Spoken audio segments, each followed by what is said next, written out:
Very warm welcome. This is Ishant on behalf of Edureka. I hope all of you are doing good.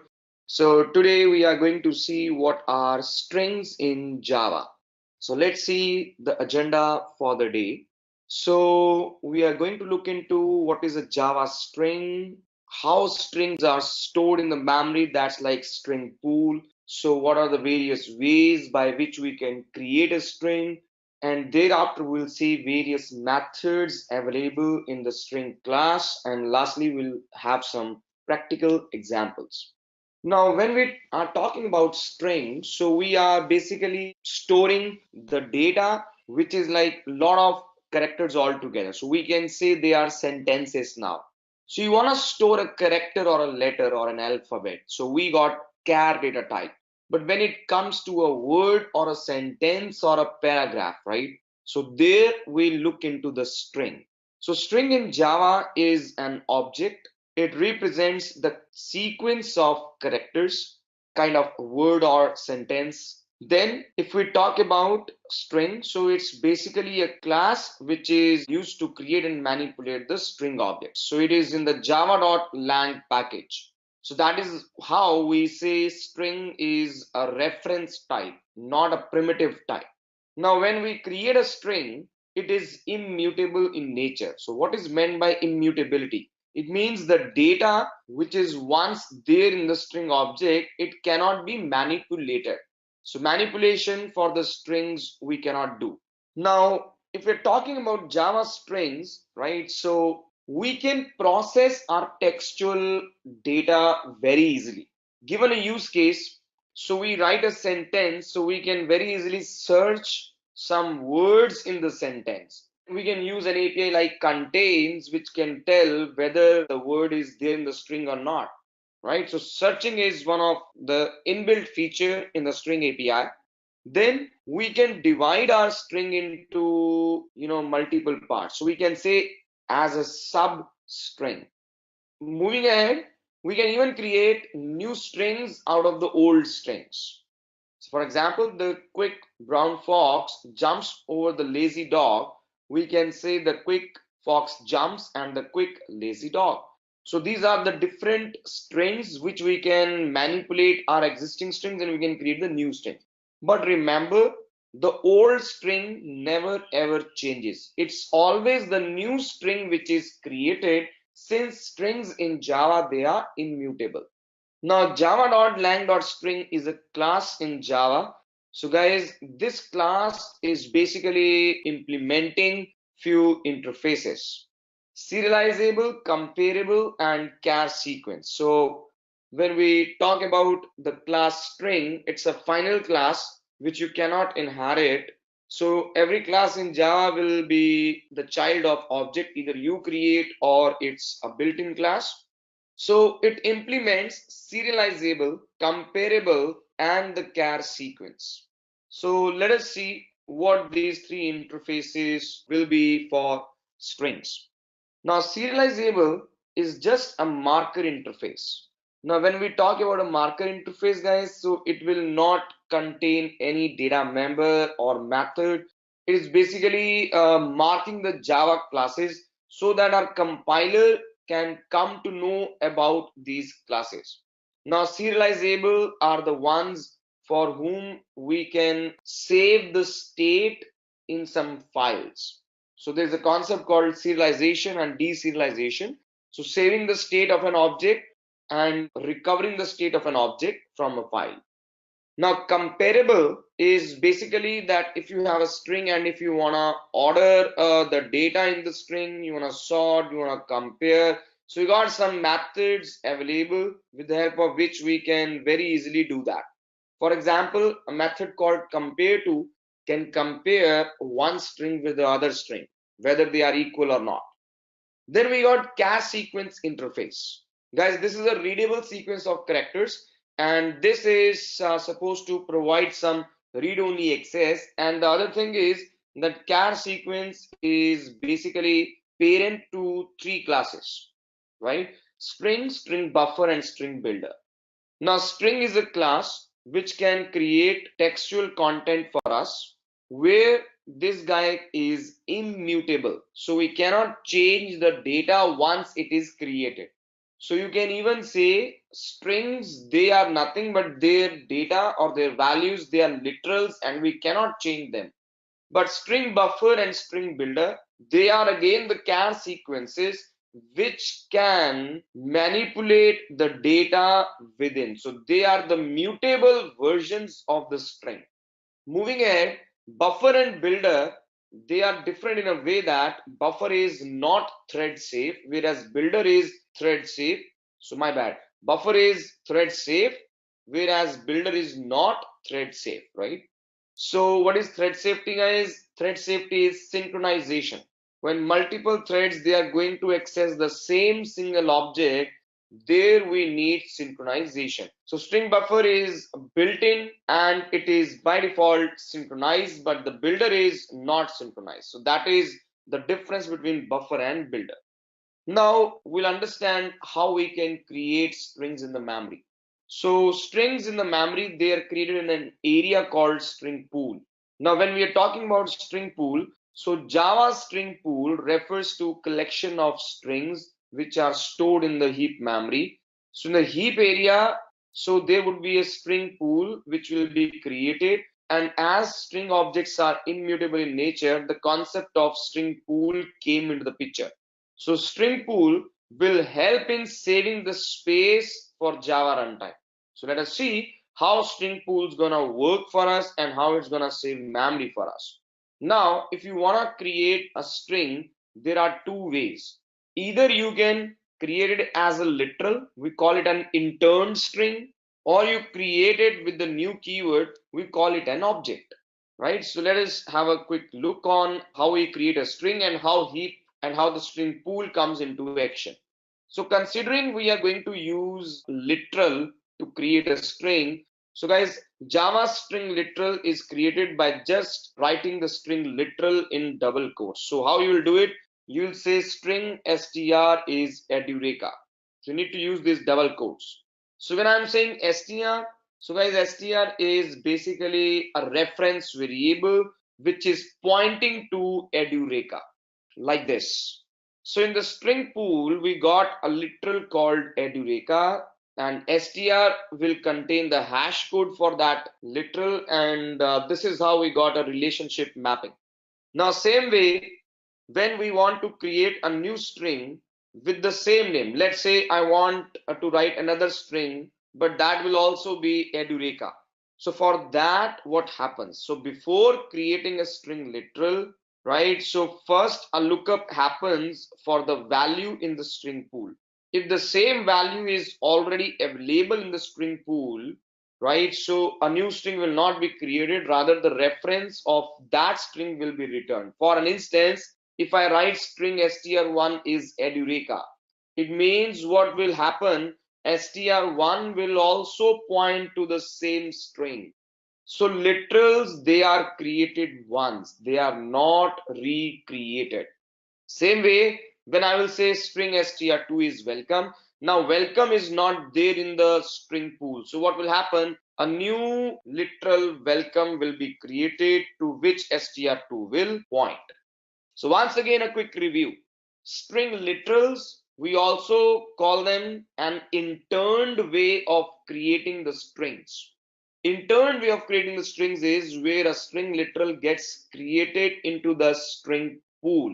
Once a literal is created, it will not be recreated. So if you said that string str is Edureka, so we are not going to come up again for string str1 is Edureka. So it's gonna point to the same string literal. For a different string literal, we'll have a different, memory region created. So string str2 is welcome will point to a different literal and hence the string pool. So how it is saving the memory? By creating literals once, right? So sharing of string literals, because these literals, they are the values and they can never ever be modified. They're kind of constants now. The way 10 is a literal, it cannot be changed. Same way, these are the literals, they cannot be changed. Now, the other way of creating a string is if you write a new keyword. So whenever you're going to use a new keyword, So it is basically going to create a new object in the heap memory. So for an instance, if I say string str3 is a new string Edureka, what's going to happen? So there will be a new object created in the heap memory. So it's like just the other objects which get created in the memory, right? So it's always a new object. It's not going to point to the string pool now. So guys, this is the difference between how we can create a string literal and how we can create a string object. So object construction happens with the new keyword, and it is always a new object.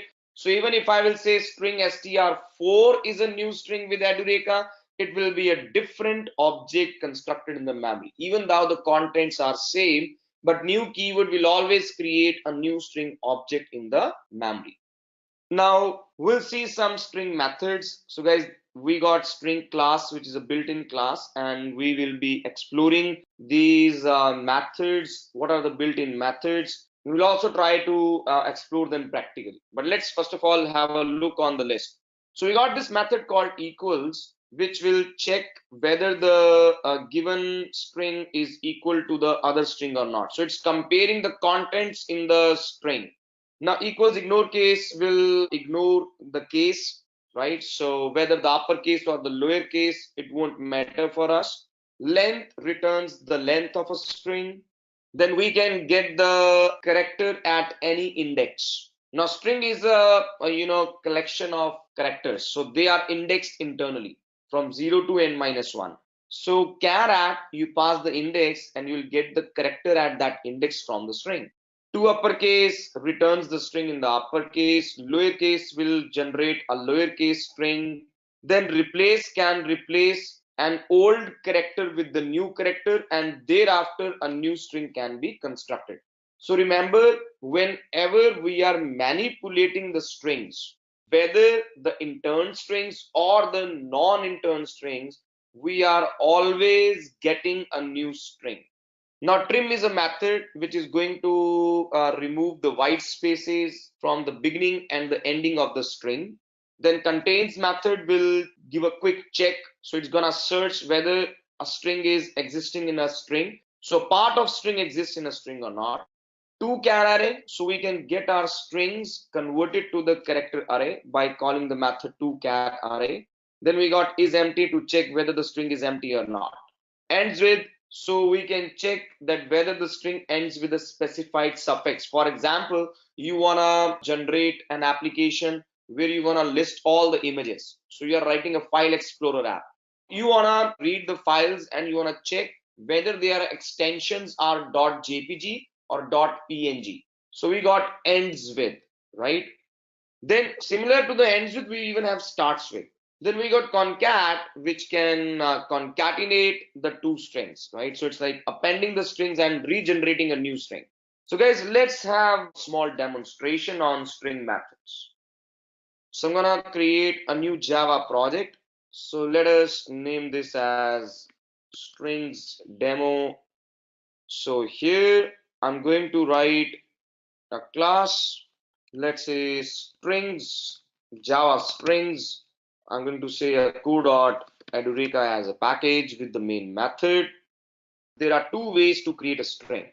So I will say string str1 is hello, right? So this is known as interned way, or we can say string literals. So where are they stored? They are stored in string pool, right? Now I will say string str2 is also hello. So guys, str1 and str2, they are two different reference variables, but they are pointing to the same literal hello. str1 and str2 reference variables pointing to the same literal. So as we saw in our string pool example during the presentation part.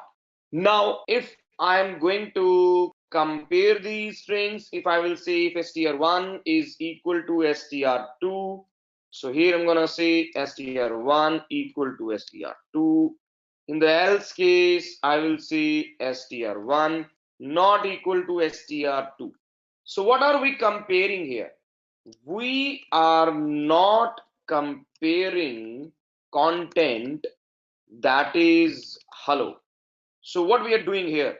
So we are comparing hash codes of str1 and str2. Hash codes in str1 and in str2, which will be same for the string hello. Now literal is created once, right? So str1 as a reference variable and str2 as a reference variable, they are pointing to the same string hello. So we are comparing the references here. So when I will run this code, what you will get to see is that they are equal. Now the other way around is where I'm going to say string str3 is a new string of hello.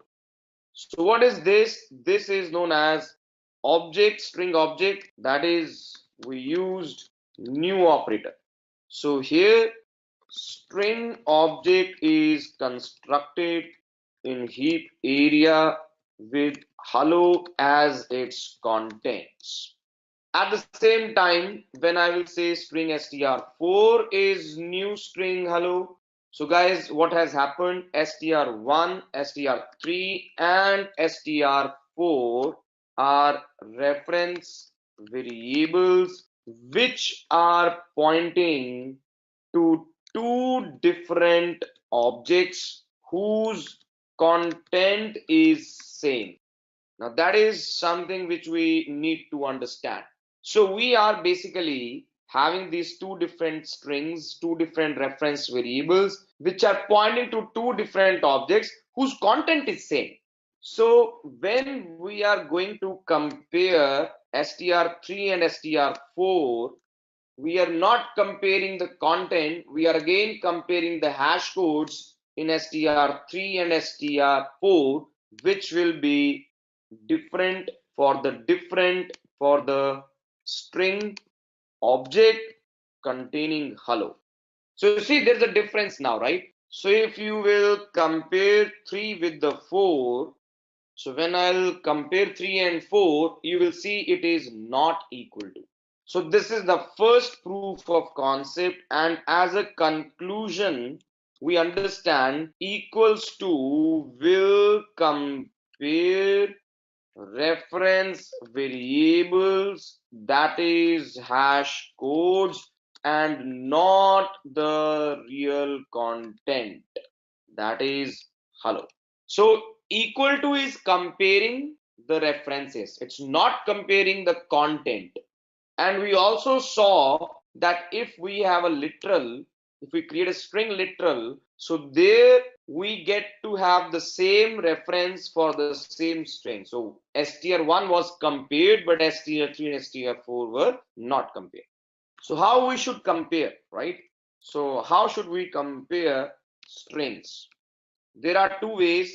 The first way, I'm going to write here that if str3 dot equals str4, so that's like the equals method, it's gonna return me the true or false. So I'm gonna say str3 is equal to str4, and the else part where it is not equal to str4. Now when you run the code, you see it is equal. So remember, if you wanna compare the strings, right? So that is the content within, right? So you wanna compare the content within, you never ever use equal to operator, because equal to operators is working, it is working only on the reference comparison, where equals as a method is comparing the content within, right? Now the equals method is one thing, the other thing is compare to method. You can say if str3 dot compare to str4, and if this gives me 0, right? So this is a comparison, str3 compared to str4. In the else case, I can just say str3 not compared to str4. So let us run this code here. So compared to str4 and is equal to str4. So this is what we got, guys, right? As in the two different if else structures, how we can compare the strings. Now let us explore some string APIs. So more on string APIs. So some string methods to begin with. Let us create a string called str, which is John, Jenny, Jim, Jack, Joe.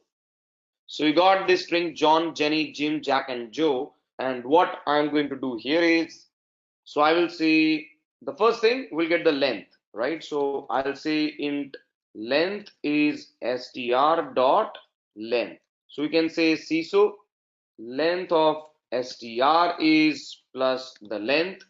Now when I run the code here, you see it gives us the length as 28. So when I get the length as 28, now there are characters, right? So I can just come here and say str dot char at 0 plus a bar plus str dot char at length minus 1. So when you run the code, so even before I run the code, so I'll just print out the str. So let's say str is plus str. So I'm just gonna print the string. So it says str is John, Jenny, Jim, Jack, and Joe. Length is 28. The character at 0 is J, and the character at length minus 1, that is 28 minus 1, 27, is E.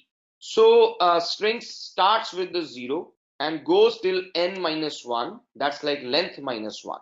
Now considering, I will say str dot to uppercase. I will say str now or str after uppercase is plus str. So we are very simply trying to say that I want to convert the string to uppercase. But when you run this code here, you see that string is not manipulated. So here we see no changes, right? So why we didn't see any change? So reason is that strings are immutable. So when you run this code here, so you see no change. String remains the same. So what exactly is happening here? So you are getting a new string, let's say S1. So you're getting a new string generated, and when you will say see, so S1 is plus S1, so you run the code here, you see that S1 is manipulated, a new string is created. So guys, whenever we are talking about string manipulation means a new string will be generated, but old string will not be modified. So that brings in the first understanding that strings are immutable. They cannot be changed. We cannot modify their content. Now the next part. So the way we got to uppercase, in a similar way we got to lowercase. So I can search in the string. I can say if str dot contains John, right? Or let's say not the John, let's say Jim. So Jim is somewhere in between. So I'll simply come here and say Jim is in the string.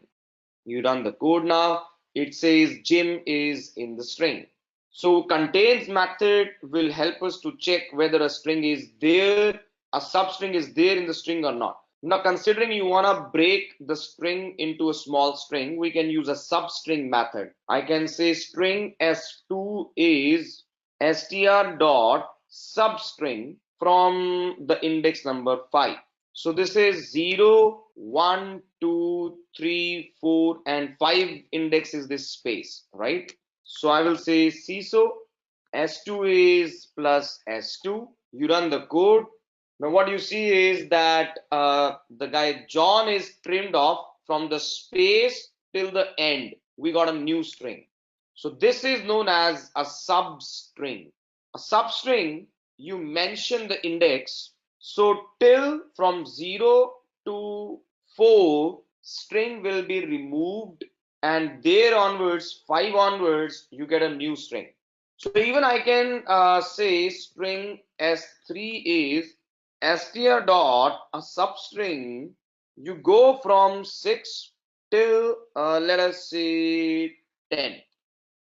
So let us see what we will get in S3. So I'll say S3 is plus S3. So when I run this code, you see it is saying JENN. Now what is 6? Let us see here, guys, right? So 0, 1, 2, 3, 4, and this 5. Till here we got the 5 index. So start with 6. 6, 7, 8, and 9. So 10 not inclusive, right? So what is this? So starts with 6th index and till 9 index, right? So it's like that is less than 10. So that's like substringing. So we can have a string. So we can even replace the characters here. So what I can do is I can say string s4 is str dot replace the character j with the character k. So remember, always you will get a new string, right? So now if you say s4 is plus of s4. So if you run this code here, you see con, canny, kim, kak, and go. So instead of John, Jenny, Jim, Jack, and Joe. Now the next part here, I will try to now get all the characters from the string. So I will create a char array char which is str dot to char array. So I have just converted the entire string into the array of characters. So I got the array of characters from the string. Now I can say for char ch in char. So putting up an enhanced for loop. So I'll just do a print, not the print line. And I'm going to print the ch along with some space. That is what I'm going to do. So lastly, I put an empty print line. So when I run the code here, so you see the string with the space coming in. So this was read as an array of characters. So we got array of characters coming in. Now let us take one of the use cases where I want all these names pulled out of this string. That is like str. I want to pull all the names from this string.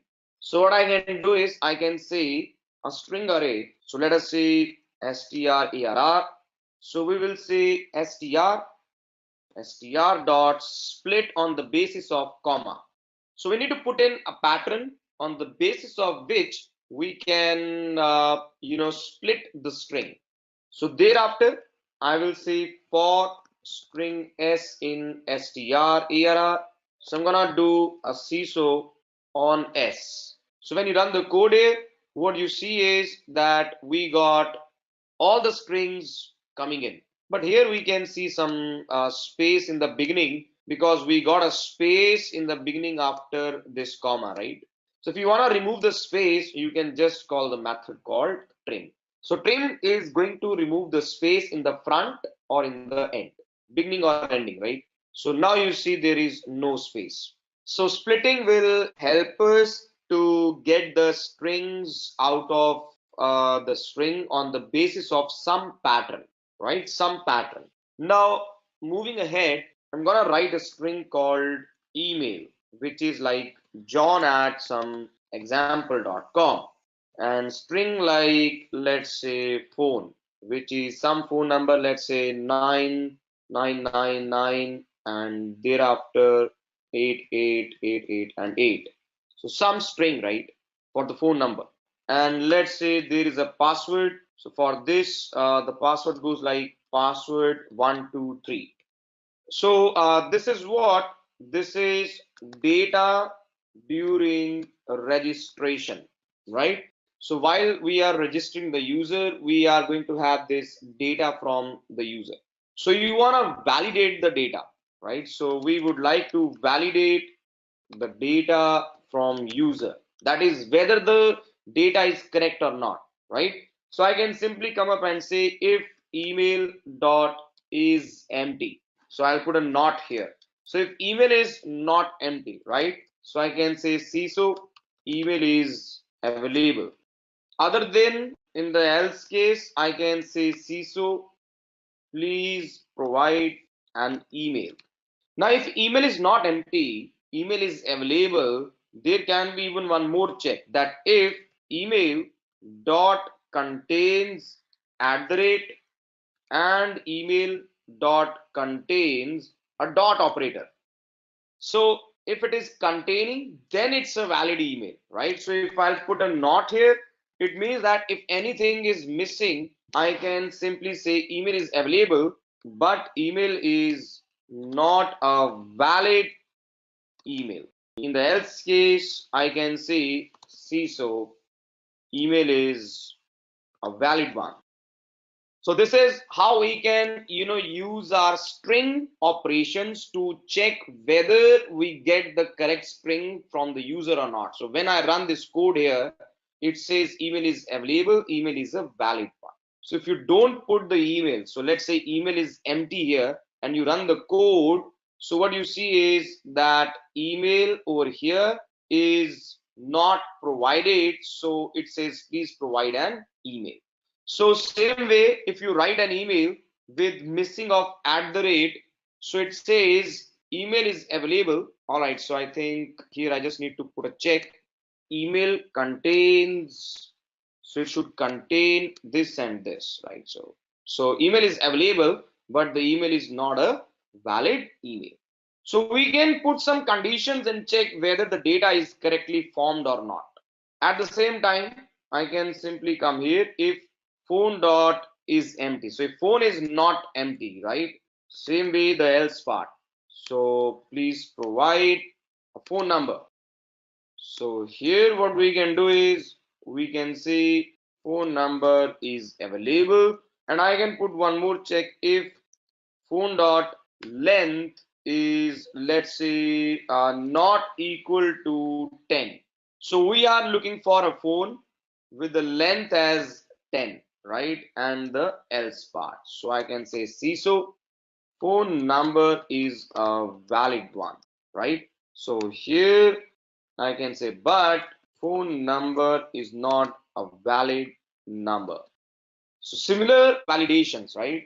It says phone number is available, phone number is a valid one. So you miss out the phone number here. You run the code. It says please provide a phone number. So you can get the things in order, guys, right? So if the length is not 10, it says phone number is not a valid number. So we are putting some validations here. So same way you can put it on password.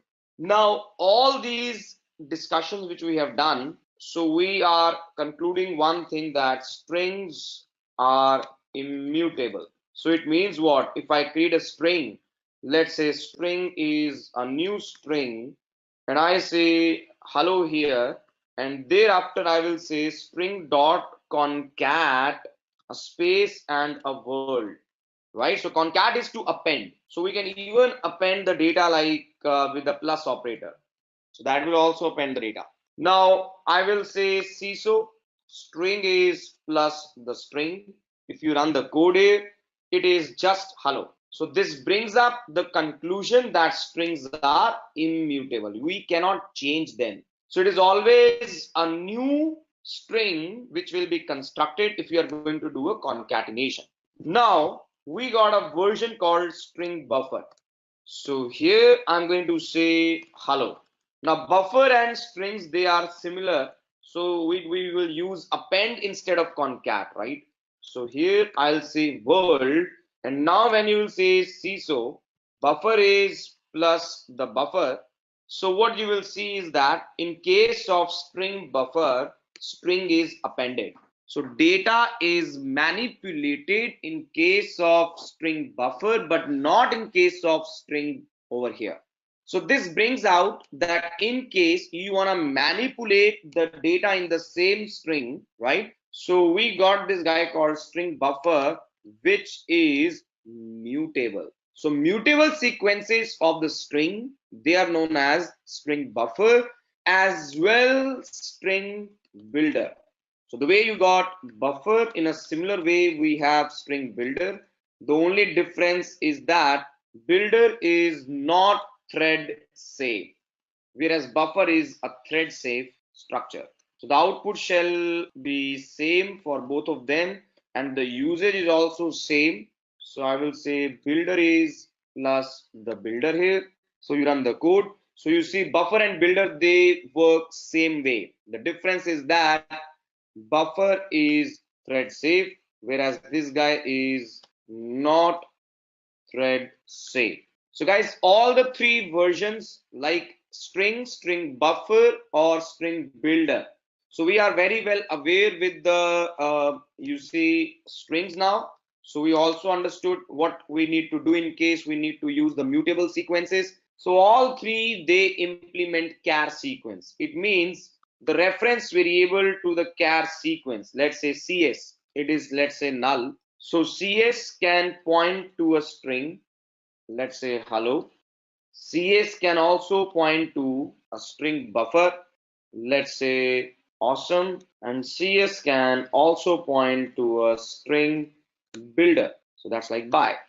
So that's like runtime polymorphism, right? So this is like runtime polymorphism in action. So this is what we got as in the strings, where strings, they are immutable. If you want mutable versions, you go with the buffer and the builder. Guys, we got many more APIs in the string buffer and string builder. So explore more from here. So I hope this entire content is clear to everyone. So in case you have any challenge, any query, you can just write into the comments. So this is all from my side for the day here, guys. So all the string methods. So thank you so very much. Once again, this is Ishant on behalf of Edureka. I hope you enjoyed the session. Thank you, guys. Bye-bye.